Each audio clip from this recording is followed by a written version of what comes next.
Hi, everyone. My name is Doron. I'm an enterprise CSM at Monday.com. And as I said earlier, I'm very happy to be here and to show you how we can learn of using Monday to better streamline your project life cycle. It doesn't matter whether you work in tech, construction, or hardware.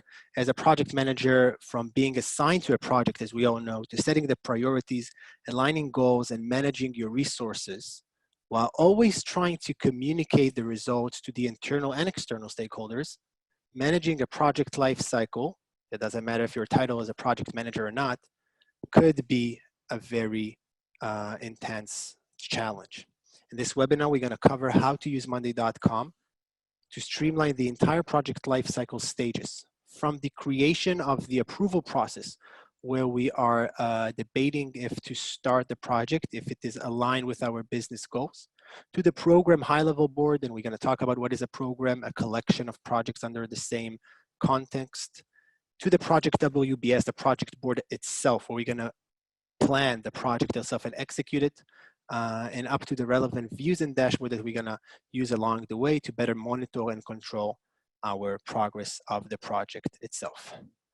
Okay, the workflow will present us the entwines between the different boards, reflecting the reality of managing any type of project, and connects everything using the platform automation functionality. We're going to talk a lot about automation and how they can help us save times and move things along much more quickly. Okay, so my name is Doron. I'm an enterprise success manager. Joined the company 2 years ago. Funny fact that the newest functionality was timeline when I joined the company. And I'm a proud new dad to Chia, an 8-month-old puppy that just joined us during the coronavirus period. So this is a bit about myself, and I am honored to be here with you guys.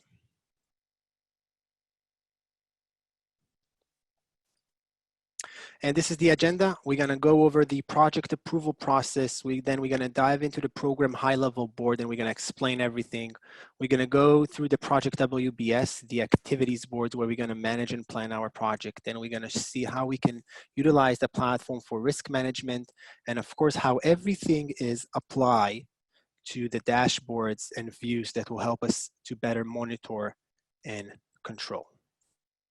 Okay, those are a few of the features that we are going to explore during the webinar, from forms to cross-board automation integrations, board views, sharing views, workflow widget, even a few of our newest apps, from online doc to form viewer formulas.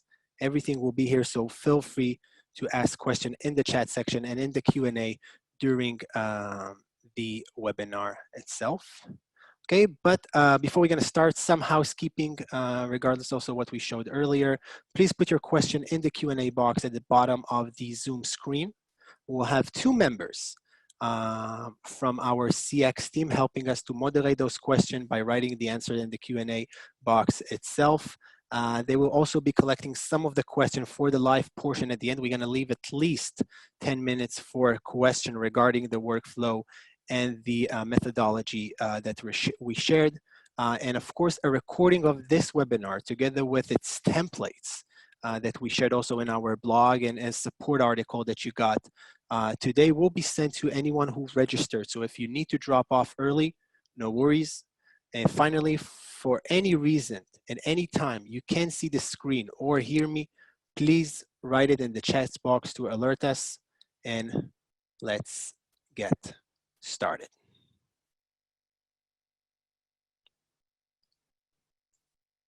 And let's dive in to the platform itself. So we're diving into an account that I created to show us exactly what we're going to cover today. And we're going to start from the project approval board. What you see here, first of all, is that we have our main workspace, project workspace. Inside, we have the different folders explaining the different areas of the boards that are inside. We have the high level, we have a folder for project that we see how we're utilizing better. We're gonna see also the templates that we're using, and we can have different workspaces for different departments. Okay, so here we have the workspace for customer care and any other department that is part of the account itself. This is how Monday is acting as a work operating system for multiple departments. Okay, before we're gonna dive in, just wanna make sure, because I see that people can maybe see the screen. Can you guys just write that you see the screen and you can hear me and everything is okay? Excellent, thank you so much, Jed. But I cannot see.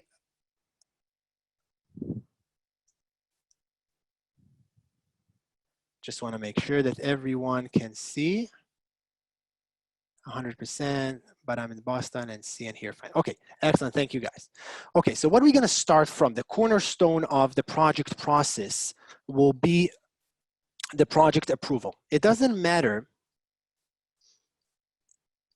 forgive me for a second. It doesn't matter if it's the projects come from an internal team at your company, or the team member are encouraged to suggest project, or it's coming from some sort of a contractual project that starts from a sale department, for example. We still need one central place for any new or suggested project to arrive. So we will be able to evaluate them and to decide if this project is gonna start. So what we did here, we created a board for projects approval. Each column reflects the information that we want to capture and evaluate later on. You can see that we have 3 different groups, okay? So I'm gonna collapse all groups, 4 different groups showing new request, under consideration, approved or reject. Okay, if we're gonna go to the new request, you can see that the items, the project ideas, are coming using the form functionality. And the form functionality, sorry for that, is by using our form view. Based on the columns that I have, that I created here, I can create a form view and I can share it or embed it in any other website that I want. And I can decide if to show the relevant question, okay, if it will be required. Maybe the request date that I automatically update, we don't want to show it, so it don't need to be showed. I can put some information for each one of the question that I want, and I can share it as a link in the internet, okay, so people will be able to share, or I can even embed it as we said. So when someone is filling the form, it will go straight away to the new request group, okay? Then I will also be able to go even to see the business case analysis that this relevant person put. And for example, let's say that we want to allow people to better explain their project and the anticipated outcomes and the result of the project. We created a template for a business case analysis that people can use, okay? And they can create this board, change it to their own needs. We created here different save views that can help them to show the major milestones, cost benefits, and then just to take the link and use it in the approval process and to submit it, so the committee or anyone else that is going over the project will be able to review it. Okay, once the committee review the information and decide the outcome, okay, they will use the automation. First of all, if it's gonna be approved, they're gonna assign the PM using the people column that we have. They're gonna put their relevant approved budget, and then they're gonna change, okay, the status. So let's say here in Project Juliet, that I'm deciding that myself will be the project manager. I'm gonna decide that this will be the amount that I will allocate to this project. And the moment that I'm gonna click approve, we have an automation that will take the item straight away to approve. Okay, so we have an automation based on each and every one of the statuses that will take it to the relevant group. Now we're gonna use a cross-board automation. A cross-board automation that will really make this nice board till far as an actual workflow, okay? And for that, let's go to the automation center itself, and we'll see that we have 8 automations in place. The automation that I showed you so far was when status changed to something, move it to the relevant group. Now we're going to use this automation. When status changed to approve, okay, I'm going to click on it, create an item in the program high-level board. And you can see that by creating the item, I can map the different entities and the different columns between each one of the boards that will move to the relevant board with the relevant group. It won't going to move, it's going to be created in a different board. And I'm going to even use the link to item that we will cover later on in the selected board. And let's see it now. So when I clicked approved on Project Juliet, what happened was that in the program high-level board, a Project Juliet was created together with the PM, with the budget that I mapped in the other board, and automatically the project phase is upcoming because I set an automation that will say that every time that an item is created, the project phase will be upcoming. Now, the only thing that I need to do as a project manager is to make sure that I'm putting the project timeline in place. Now, let's go a bit backwards to understand what is a program high-level board. This board will include all the projects that was approved by the committee or the projects that we are currently working on, okay? This board will effectively show the high-level overview of all the different projects. While the projects are temporary one-off undertakings, programs like we see here contains multiple interconnected projects under the same area. So this board should be built in a way that it will help us visualize if we are on the right path to reaching our larger business objectives, okay? A high-level board, this is what we have here. This is what we call in our Monday methodology, a high-level board, okay? It's not the place where the project manager itself is going to manage the project. Here you can see the project itself, it's just an item, a row. But it's where the project is going to start. It's where we're going to see the high level of the project process itself, okay? But from here, this is the area where we're going to initiate the project WBS, the project board itself. And let's see how we're going to do that, okay?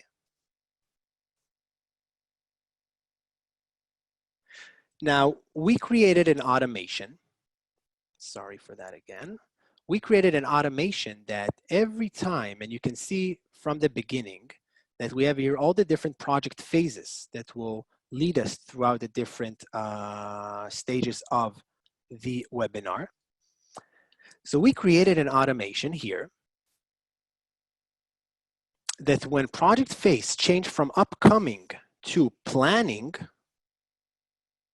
it will create a new board, and let's dive into it. It will create a new board based on one of our templates, and in a second, we will see how we can create a template. It will take the pulse name, the item name of the project itself, and it will notify the relevant project manager that this is the board for him or for her to manage the project. So hi PM, here is the board where you will manage the entire project WBS work breakdown structure that we'll see in a second and we'll understand what is it, okay? So I'm sure that a lot of you are asking themselves what or how you can create a template. So this is a great question. And before we're gonna see how we created this automation, let's go to the project WBS template. This is the template that we created for the project WBS. And when you have everything in place, you're just gonna go to more actions and you're gonna create or gonna change your project to be, or your board to be a template that you will be able to use later on when creating a new board or when using the automation. Now going back to the program high-level board, when I'm gonna change Project Juliet from upcoming to planning, it will jump to the current projects group, and you will see that under this folder, a Project Juliet will be created, okay? And now if I'm gonna go, and because we don't want to see or to explore the project WBS from the template itself, we'll go to Project Romeo, where we can see a project WBS that is already in action. But before we're gonna do that, let's do some sort of reverse engineering and see what we covered till now. We covered the ability to capture all the project ideas to the project approval board. By using a cross-board automation, when a project was approved, it moved to the project program high-level board with all the relevant information, and also linking, using the link to item, all the information from the project approval board. This link to item is a column that allows us to link one item to a different item or multiple items in a different board, and it allowing the project manager to see all the relevant information that came from the project approval brief. Then when changing the project from upcoming to planning, a project WBS, work breakdown structure, was created inside the project's folder, notifying the relevant PM that this is his or her board to manage the project. This is what we covered so far. I see that Alexander asked, what does WBS stand for? We're just gonna dive in straight away to that. I see that there's a lot of questions, 1,700 people, amazing. And now we're in the stage of the project work breakdown structure. This is where we're managing the project itself. This is where we are managing the planning of the project. And this is where we also gonna work on schedule management, effort management, and cost management of the project itself. Now, with your permission, I'm gonna zoom out just a bit so you will be able to see the board. Here in the project WBS work breakdown structure, we have the different entities of the platform reflect as the different entities of the project. Each group is a work package, or what we called a group: planning, execution, launch, closure. We're going to talk about milestones as well. Each item is an activity of the project itself. And the columns that we have, as you know, we have 7 basic columns and over than 40 other columns that allowing us to apply almost any workflow on the platform, giving us the ability to support what we call plan versus actual, or to see if our planning is actually aligned with the project goals and if we are moving and progressing as we want it to be. And now we're going to break it down to schedule management, effort management, and cost management by using this great project board.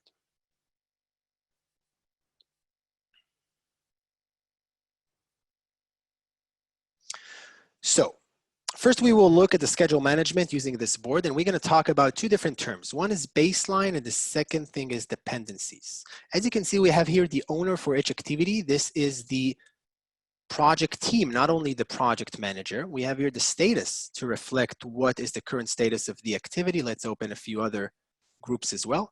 And we have the baseline. The baseline here is our timeline column where we are actually putting the times that we think it will take us to finish each activity, what will lead us to the goal of when we need to finish our project. A lot of project managers are also going to do reverse planning when they have a deadline. They're going to plan from the deadline itself to the first activity that they need to do. Now, a lot of different project management methodologies are using dependencies, predecessor and successor. There are tasks or activities that are dependent in the other one. So here, using the dependency column that we have, we set the dependency between each activity. And later on, when we go to the timeline view, we'll see how actually when you're changing one timeline, it's going to change the entire project based on that and based on the dependencies that we have. Okay, now it's not only to create a baseline, we also need to see if we are standing or if we are completing the project comparing to the baseline that we created. So first of all, let's see how we can create dependencies, and then we'll see how we can measure ourselves in our baseline. Okay, so dependencies can be created by using automations. And when creating automation, you will go to dependencies. Okay, and you can see that this is designed for dependency automation, and adjust the baseline, this is the column that we chose, of an item to reflect the changes made in the date of the predecessor item. This is the column. Only from the automation you can create the dependency column. And later on, we'll see how the connection is shifting different baselines when one is moving as well. Okay? Now, the second thing that we want to show that will lead us to the timeline view is milestones. Milestones are important events in time along the project timeline, and they should be distinguishable from the other activities. To show milestone, we decided to create a different group here, where each milestones for each group is being created in this group. Well, we know that it relates to the work package to the relevant group by using this column. Those activities are related to execution, and this one is the milestone for execution. If I want to see all the activities and the milestones, I can always filter my entire board based on that column. And let's say that we want to see closure. So now I can see only the activities of closure and the relevant milestone of closure as well. I can save it as a view and call it closure view. And now I can see the view itself, okay? But why we created the milestone that are event in time and not actually a task in a different group? Because now when we're gonna go to the timeline view, of course we can pivot the board to a timeline view and many other views that we will discover along the way. We can see the project in a very nice Gantt way that will allow us to understand our project better. We can see it divided by different groups. Okay, let's clear everything from here. So what we did was to group it by the work package, the column that I showed you, showing only the baseline. And now we can see the different milestones in a different color because the color coded is dependent on the different group. I can actually manage the project from here by opening the items and see all the information that is coming from the different columns. And as I promised you, if we're gonna shift activity 1 here, you will see later on that all the different activities, as you can see now, are shifting exactly based on that. And this is happening due to the dependency column that we created together. So we can see how beautifully everything is pushing because we pushed activity 1. So we covered milestones, that it's a very important area of understanding the project and its progress. We covered our ability to set dependencies between each and every item. And now I want to talk a bit about planned versus actual. I'll do a short stop just to see the different question. I know that we have Yuda and Elisa from our customer experience team answering all those different questions. And I see great question coming from your end. I'm reminding you that the last 10 minutes will be dedicated for questions that I will answer. Now, let's talk about plan versus actual. Okay, in order to be able to understand lead or lag time, did I finish this activity before the time that it needed or after? To generate reports later on, the necessary information inputs that I need for better planning in the future, okay, we can use a combination of an automation and a formula column, and I will explain. We created a date column called actual date of completion. And we set an automation that every time status will change to done, the actual date of completion, the date that I showed you, will document the relevant date plus 0 days, meaning the actual date itself. Okay, so let's give an example. If I'm working on this activity and I'm gonna click done, look what's gonna happen now to the actual date of completion.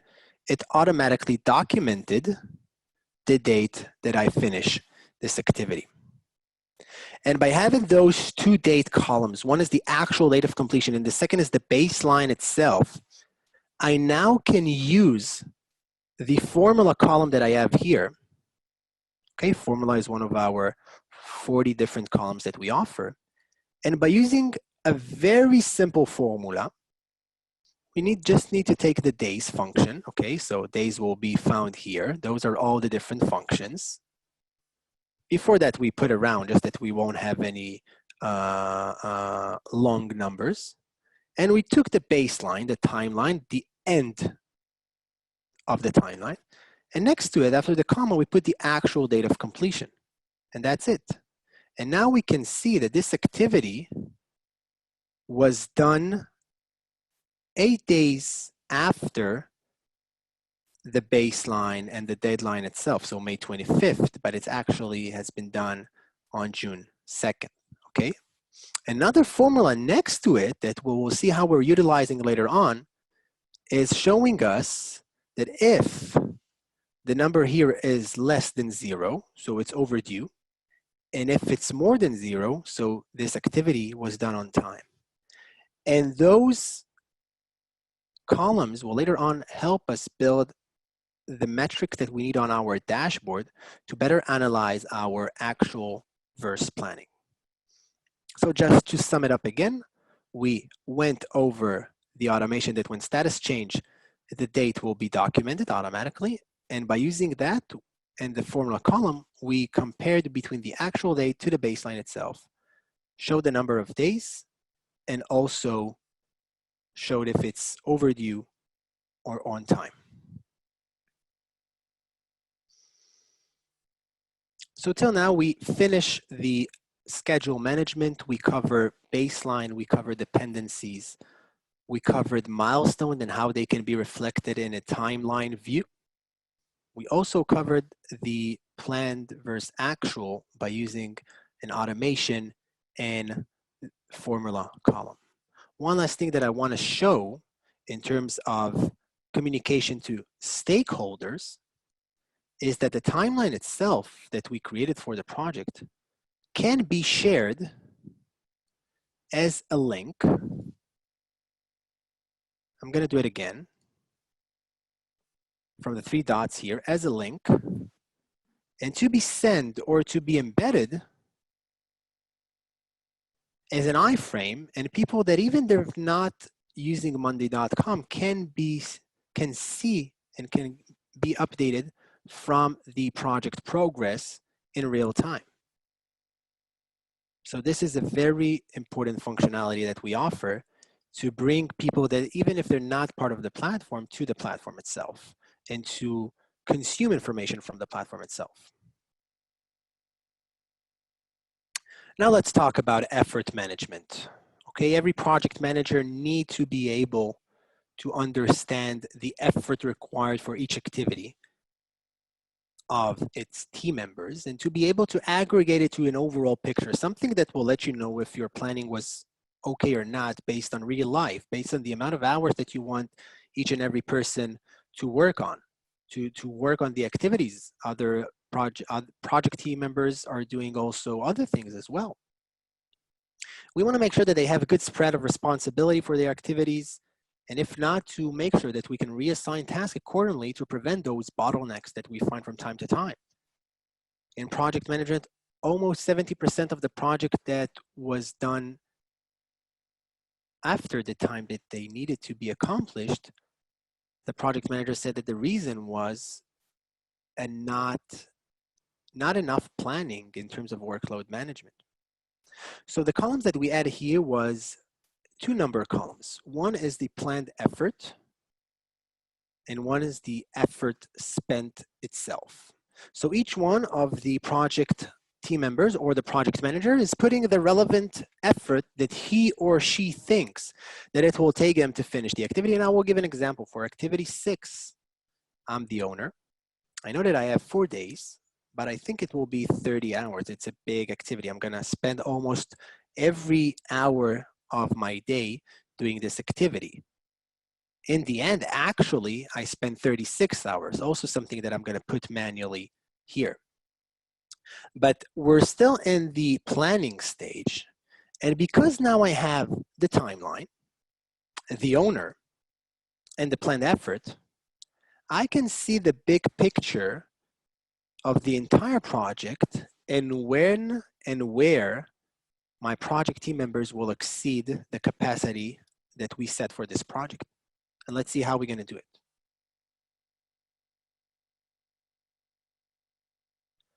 We're going to use the workload view that is also a widget in dashboards. And let's see how we build it. We have the timeline column. We need a date column, the baseline, the timeline that we talked about. We have the owner, a person column that will help us to understand who is the responsible for this activity. And we have the effort. The effort could be the items, the actual number of items, or some sort of a numeric column that reflect the effort. And here we can use the planned effort. I can put a capacity of 20 hours a week that I don't want anyone to exceed. And now I can see that I'm exceeding in the week of the 8th to the 14th with 24 hours. I can see the actual activity. I can click here and it will open the activity. And I could go throughout the entire project and my team members and to see where I need to better allocate or to reassign those activities because it's not aligned with my capacity. So this is the workload management. Then just to cover it up, we need the baseline column, one of the date column, we need an owner, and we can use the effort to be items or any other numeric columns that we're using in this board. Okay, so this will really help us to better manage the effort and the workload of the project team. I see there's a great question also that are going through everyone. Now, what I want to show you is cost management. There are multiple ways to manage cost management, and there will be projects that are managing costs throughout the different board itself. I wanted to create the ability to manage the cost in one board and also to see how we can track it in different visual ways, okay? In this project WBS, in this project board, we added a number column to reflect the different expenses, okay? Here are the different expenses.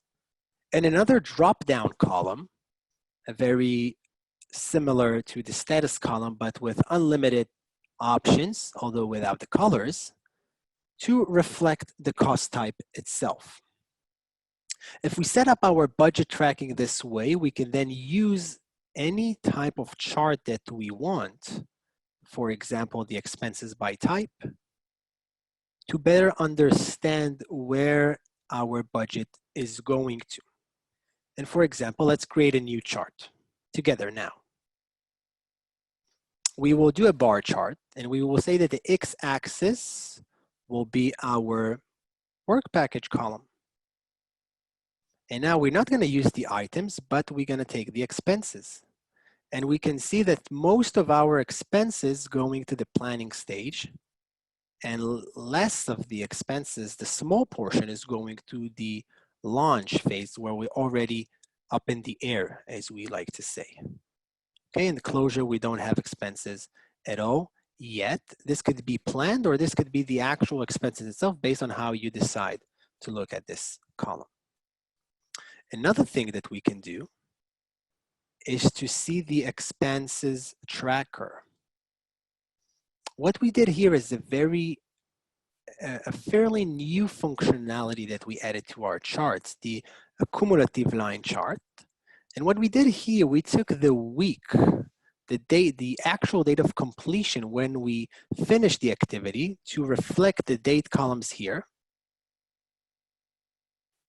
And by ticking the accumulative data, we can see the expenses rising through the project itself. And we even had the benchmark line to reflect the project approved budget, if you remember, from the program high-level board, and even before that, from the project approval board, where the committee approved the relevant project. And the project manager can see that the project team is not exceeding the project approved budget.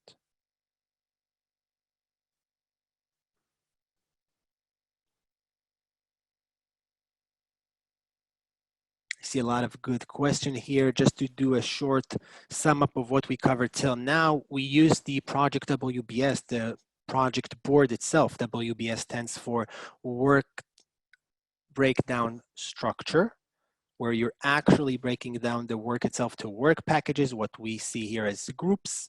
And under work packages, you have activities. We all know that now we have the new functionality even of sub-items, of sub-activities inside the activity itself, okay? I will be happy to answer a question about it later on, but we see that we have here 3 operational level to manage our project. The group, what we call work package, the activity, what we call the item, and also even the sub-items itself. We saw how we can go over schedule management using the baseline, the dependencies, and the milestones, and how it can be reflected in our timeline view. Okay, we saw how the ability to have an owner column, the baseline column, and the planned effort to help us manage our workload of the team of the project using the workload management. And we even saw how one expense column, a number column, can help us get better insights using charts of our costs and approved budget for the entire project.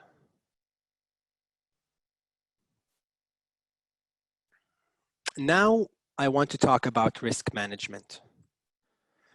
Every organization needs a place to track their different project risks to get a better decision making for knowledge sharing across the different project functions.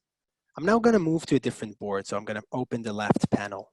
I'm going to go to the high level folder where we're going to have our program risk register. Remember, program is a high level board that could see the entire high level or can see the risk management of multiple projects. Why we decided to use one board for multiple projects? Because here we will be able to capture more insights of risk across different projects for lessons learned and for people that are starting a new project.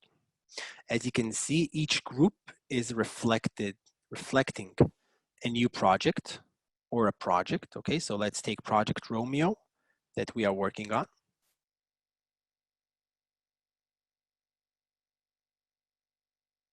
Using those different columns in the board that you can see here, it allows us to better identify the risk for each project and then to analyze them and to plan the response for each one of those risks, and later on also to monitor and control. And this is what I'm going to do now. I'm going to go from left to right and to explain how we're using those different columns to, first of all, identify, then analyze, and then plan the response and monitor and control. So we have each one of the risks here, okay? We have automatically the date that it was identified. We used an automation that will say that when an item is created, set the date identified to creation plus 0 days. And then we even put the risk owner, the risk current status in the risk category, because we have different risk categories that we later on want maybe to see a big picture of them. And now we have 2 essential components for understanding the risk level: probability and impact. And we need to understand what is the probability and what is the impact of each one of those risks. And to better understand what we're going to see now, I'm going to take you to a new app that we created, okay, that will give you the ability to see any website that you want And here I'm going to show you how using automations inside the board itself, we're going to recreate this metrics when probability is low and severity. Okay, this is how they use the terminology is low as well. It's going to be low. And when it's high and high, it's going to be high as well. Okay, and this will better help us to understand what is the risk level of this item. Okay, so I'm going to show you an example. I'm going to take risk 5. It's going to put automatically the date and the person. Let's say that the risk is now active. This is a management risk. And now look what I'm going to do. I'm going to put probability will be high and the impact will be medium. Together it's 6. Okay, high equals to 3. This is a formula column. Just saying that high is 3, medium is 2, low is 1. Impact as well, giving us the same result in the formula column. But we created an automation that is saying that if one status is something and a different status changed to something else, the result will be a third status. And let's see how by using 10 automations, we covered the entire metrics. When impact changed to low, probability is high, change risk level to amber. We're doing some sort of a RAG management, red, amber, green, to better understand our risk. When impact changed to low, probability is medium, change risk to green, because low is 1, medium is 2. It's going to be low, it's going to be green. And this is how we are better identifying our risk level. Okay, so we finished here the ability to identify our risk. Now we need to better analyze the risk itself. So we took the risk rate, that is a combination of both columns here, just to multiply the impact and the probability itself. And we will say that if it's 6, okay, we will multiply it to be as similar as closer as it can to 100. So we multiply it by 11.1. So the current probability of this risk is 33%, 99%, 66%. And then we can put manually the full potential loss. What will be the loss if the risk will happen full power? Okay, so let's say that is 29K.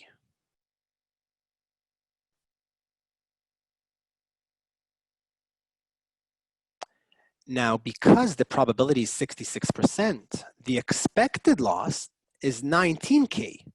That is 66% out of the full potential loss. And now I understand, based on the current loss, on the current risk level, what is the expected loss, of course, comparing to the full potential loss that I have. And everything is happening automatically except of the risk that you need to put in the full potential loss.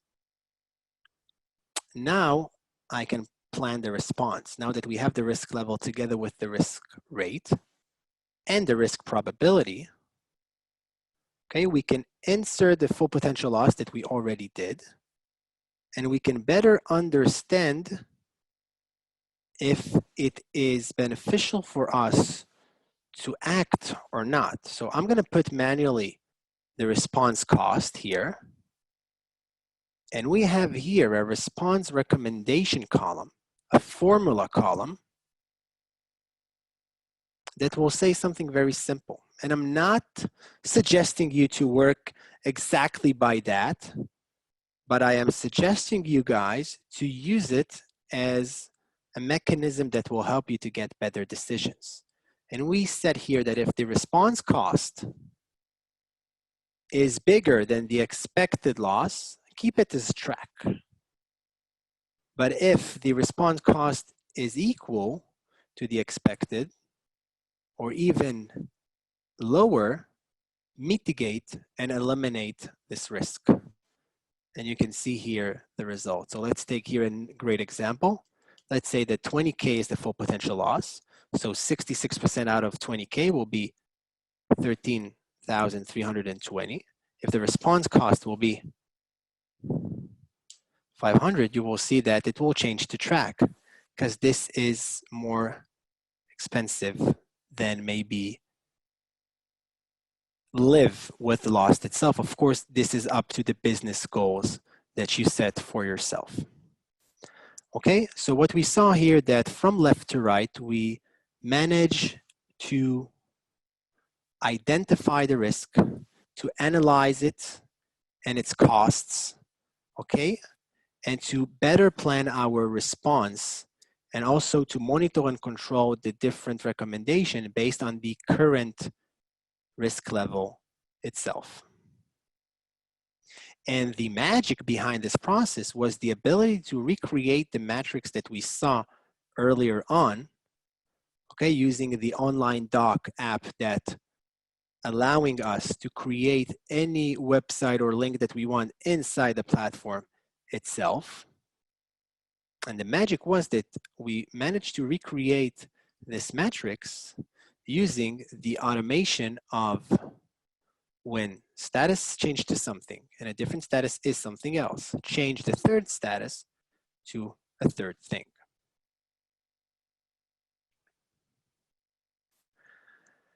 So what we did till now, we covered the entire project process from approval to the program high-level board to the project board itself, okay?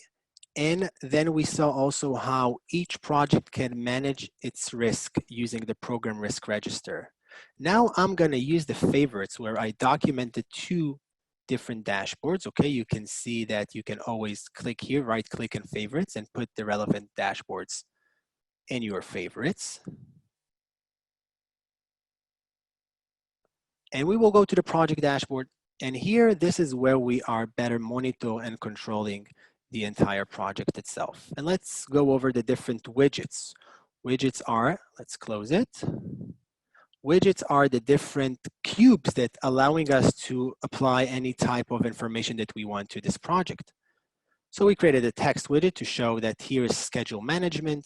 We created an overview widget that will allow us to take the dates of the board itself based on the timeline and the amount of status that are marked as done.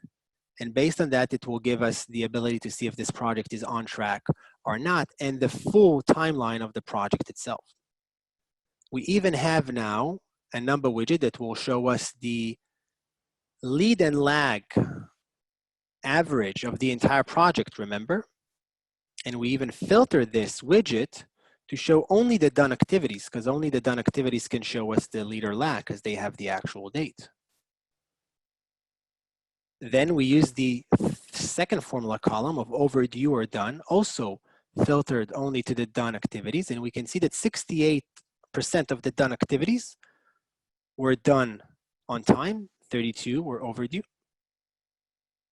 Then we have a timeline view for a bird's eye view to reflect the entire work packages, the groups of the project with the milestone and see everything in one place. Of course, using the timeline widget, you can incorporate more than one board. So you can see timelines from different projects and multiple boards.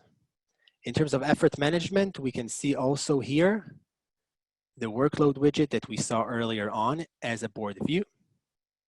Plan for actual in terms of effort, how much time you thought that it will take for each group and how much time it took. And you can see here that we almost don't have hours because the project is in progress itself. Cost management, similar to what we showed, different dates showing the expenses based on the, and let's dive into this one. For example, and to see how we build the widget. Sorry for that. Okay, we're gonna see how we build the widget itself. We chose the graph itself. Then we chose the x-axis to be the actual date of completion, so we will be able to see dates. We chose to show it by week. We can also show it by month if we want. Then we chose the expenses to be our y-axis, and we also chose it to be a cumulative, and we put the benchmark here. You can decide which board to reflect, more than one board or only one board. And you can also choose the relevant groups that you want to show. Okay, budget used by activity type that we showed earlier. And what we're seeing here is a lot of the views that we saw on the board level, but everything is reflected in one place where you can manage the entire project and better monitor and control your progress in terms of those different aspects. Now, one last thing before we're gonna summarize it and go to the Q&A is the risk management dashboard. Here you can see that we have a battery widget that shows us all the different risks based on their risk level. Okay, so if I want to dive into all the red risk, I just click on the battery and I can see all the relevant red risks that I have here, that the risk level is red. I can see what is the average risk rate for only the high level risks, because I want to make sure that the high level risks are always as closer as they can to number 6 and not to number 9 based on the metrics. So you can see that we filter this widget only to red, to the high, and it's showing us that we're somewhere in the middle. We still can aim and push to take those high risk down to 6 and not closer to 9. We have the different risk categories, and we even have an analysis of what is the full potential loss. And it's nice to see that the expected loss is lower, and it's even nicer to see that our response cost is lower than the expected loss. So it's better for us to mitigate than to live with the risk itself. So there was 2 different examples of how you can incorporate dashboard to reflect information from one board or from multiple boards to have a better understanding of your project and progress to support the stage and project management of monitor and control. So to summarize what we did till now, or what we showed in the webinar, okay, we saw how project that's submitted to the monday.com form went to the approval process, okay, and been analyzed by the approval in the approval board. Cross-board automation shift the board itself to the program high-level board that we can see here. Then the program high-level board initiate the project WBS that went straight away to the projects folder by changing the status to planning. Here in the project folder, project WBS, we saw how we can better manage effort, schedule, and cost. And we even dived in to risk management in the program high-level view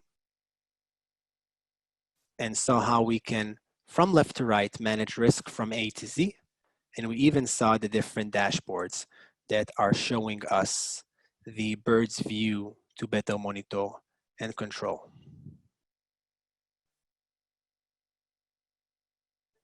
Excellent. Okay, so I hope that Elisa and Yuda managed to answer all of the question that you had in the Q&A. We answered the main question that you sent to me regarding the workflow itself. I'm reminding you,